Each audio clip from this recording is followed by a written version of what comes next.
आइए आज हम बात करते हैं कॉन्स्टिट्यूशन ऑफ इंडिया के आर्टिकल 14 इक्वलिटी की बात करते हैं। तो देखते हैं हम लोग इक्वलिटी क्या है।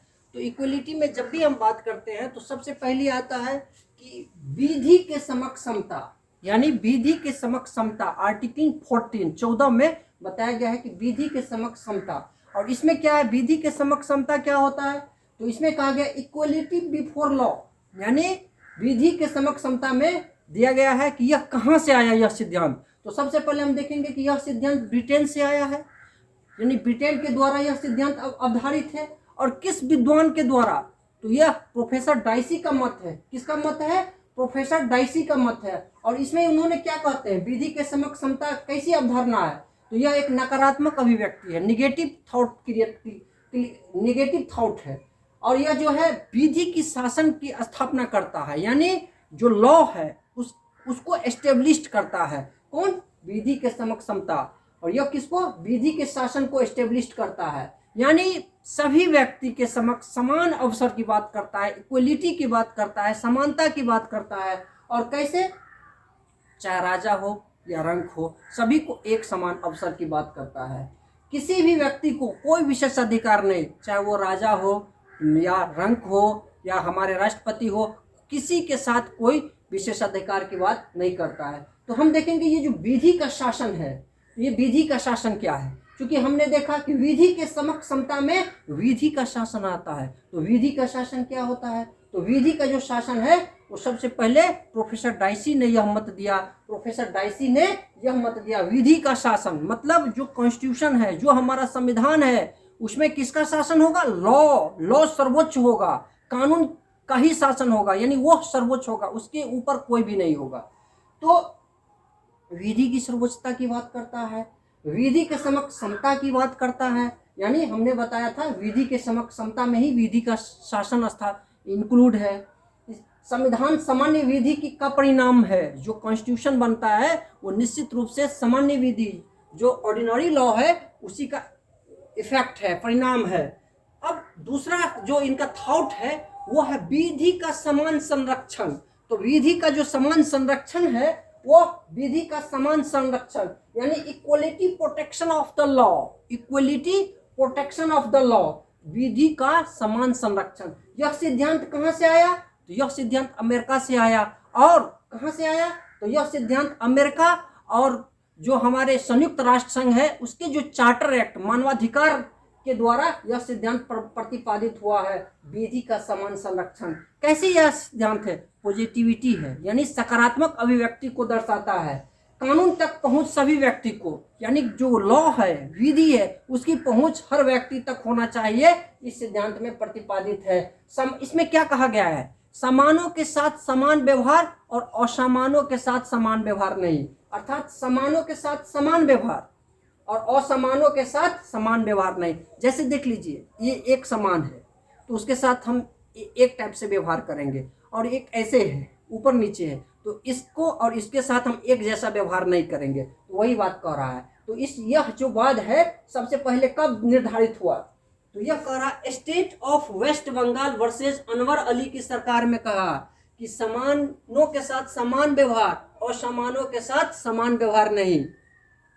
यानी इसमें आपको वर्गीकरण की बात करता है, क्लासिफिकेशन की बात करता है कि क्लासिफिकेशन। अब इसमें देख लेते हैं कि state of Bombay versus FN Balsara में आप इसमें देखिए क्लासिफिकेशन, वर्गीकरण की बात करता है। वर्गीकरण कैसे, जैसे आप मान लीजिए कि जो 10th का बच्चा है और एक 11th का बच्चा है, तो दोनों को समान क्वेश्चन नहीं दे सकते हैं आपको। 11th के बच्चे हैं तो उसके 11th स्टैंडर्ड के क्वेश्चन होंगे, और जो 10th के बच्चे हैं उसको 10th स्तर के क्वेश्चन देंगे। एक समझने के लिए मौलिक बात था। ठीक इसी प्रकार से state of Bombay versus FN Balsara ने इस सिद्धांत को, यानी विधि के समक्ष समान संरक्षण के सिद्धांत को क्लियर किया गया और डिफाइन किया। क्या कहा गया, वर्गीकरण का आधार बोधगम्य होना चाहिए। मैंने क्या कहा, जो 11th के बच्चे हैं और जो 10th के बच्चे हैं, दोनों को एक समान क्वेश्चन का लेवल नहीं दे सकते हैं, दोनों का क्वेश्चन का लेवल अलग अलग हो सकता है। अगर 10th के बच्चे को 11 का क्वेश्चन दे देंगे तो समस्याएं उत्पन्न होगी। यानी वर्गीकरण भी होगा, क्लासिफिकेशन भी होगा। उसी प्रकार से समाज में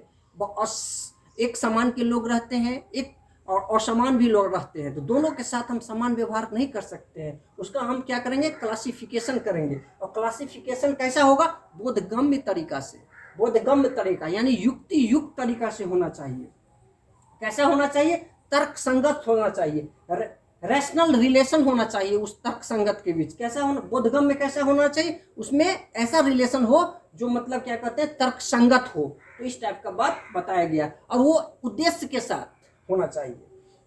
फिर इसी वाद में आर.के. डालमिया और आगे जो है, इसी में 1958 का वाद है। ये 19 आगे देखते हैं। 1958 में कहा गया कि R K. Dalmia versus justice Tendulkar, 1958 supreme court में डिसाइड हुआ है जस्टिस एस.आर. दास के वाद में। इन्होंने क्या कहा, जस्टिस एस.आर. दास वर्गीकरण के 2 मानक निर्धारित किए। कौन कौन मानक, उन्होंने कहा वर्गीकरण बोधगम्य होना चाहिए, और क्या होना चाहिए, बोधगम्यता उद्देश्य के साथ संबंध होना चाहिए। बोधगम्य तो होना ही चाहिए, एक एम जो होता है, जो उद्देश्य होता है, उसके साथ इनका संबंध होना चाहिए। तो इस बात में इन्होंने क्लियर किया। आगे देखते हैं, CP Royappa versus Tamil Nadu. CP Royappa versus Tamil Nadu कब, 1974 में सुप्रीम कोर्ट में डिसाइड हुआ है। क्या कहा ये जो था, ये ओल्ड थॉट था। ये जो थॉट हमने बताया, ये कौन थॉट था, ओल्ड थॉट था। अब आ गया न्यू थॉट, वर्गीकरण का न्यू सिद्धांत, जिसको हम न्यू थॉट कहते हैं। ये सीपी रोयप्पा वर्सेस तमिलनाडु राज्य में कहा गया। ताकि देखिए, राज्य जो है, द स्टेट जो है, मनमाना व्यवहार नहीं कर सकता है। आप युक्ति युक्त वर्गीकरण के आधार पे मनमाने तरीके से आप ये नहीं तय कर देंगे कि क्लासिफिकेशन आप मनमाने तरीके से नहीं करेंगे, आपको मनमाना पर पाबंदी रहेगा। उन्होंने क्या कहा, यह एक गत्यात्मक अवधारणा है, यानी हमेशा निरंतर चलने वाला प्रक्रिया है, और उसी समय और परिस्थिति के अनुसार यह तय होगा। इसीलिए आप मनमाना व्यवहार नहीं करेंगे, ये युक्ति युक्त समय और परिस्थिति के अनुसार तय होते हैं। फिर Maneka Gandhi versus union of India में उन्होंने क्या कहा, मेनका गांधी, कि राज्य जो है निरंकुश नहीं हो सकता है, निरंकुशता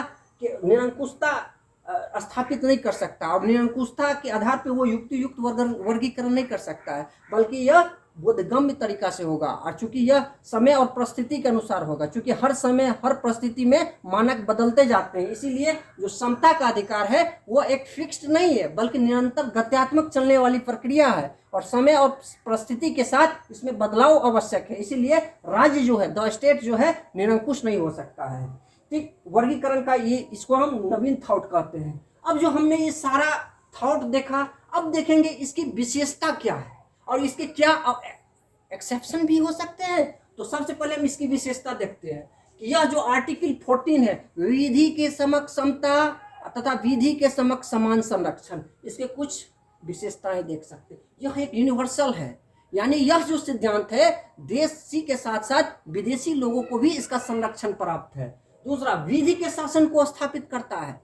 जो लॉ है, जो कानून है, उसकी सर्वोच्चता की बात यह करता है। यानी बेसिक स्ट्रक्चर, जो मेनका जो बेसिक स्ट्रक्चर की बात करता है, बेसिक स्ट्रक्चर का बात जो है, सबसे पहले आपको बेसिक स्ट्रक्चर जो है केशवानंद भारती के वाद में स्थापित किया गया था। उसमें कहा गया था कि द स्टेट जो है आपको अमेंडमेंट कर सकता है, परंतु वह मूल ढांचे को परिवर्तन नहीं कर सकता। अर्थात आर्टिकल 14 में अमेंडमेंट नहीं कर सकता है हमारी द स्टेट, यानी हमारी संसद, विधायिका। इसमें किसमें, बेसिक स्ट्रक्चर इसको घोषित किया गया है। ठीक उसी प्रकार से देखते हैं कि नैसर्गिक न्याय, नेचुरल जस्टिस की बात करता है। क्या करता है ये, नेचुरल जस्टिस, नैसर्गिक न्याय के सिद्धांत इसमें निहित है। और व्यक्ति, इसमें व्यक्ति शब्द डिफाइन है, उसमें निगम, कंपनी आते हैं। इसके कुछ अपवाद देखते हैं, एक्सेप्शन क्या हो सकता है। आर्टिकल 361 विशेषाधिकार, किसको विशेषाधिकार, हमारे राष्ट्रपति को, राज्यपाल को, इन लोगों को जो विशेषाधिकार मिला हुआ है, वो विशेषाधिकार आपको क्या कहते हैं, उनको मिलेंगे। आर्टिकल 105, 194 किसको, आर्टिकल 105 हमारी संसद को, उनको विशेषाधिकार है। 194 हमारे विधायिका को, उनको विशेषाधिकार है। जो विदेशी राजनयिक आते हैं, विदेशी राजनयिक जो आते हैं, राजदूत जिसको कहते हैं, एम्बेसडर कहते हैं, उनको भी एक्सेप्शन मिला हुआ है। यानी विधि के समक्ष समता जो है, इक्वलिटी जो है, उससे ऊपर है, यानी उससे वो बाहर रहेंगे। और आर्टिकल 31C एक्सेट्रा। तो यानी हमने पूरे आर्टिकल 14 को बढ़िया तरीके से देखा और यह आपको अच्छा लगा होगा। Thank you, that's all.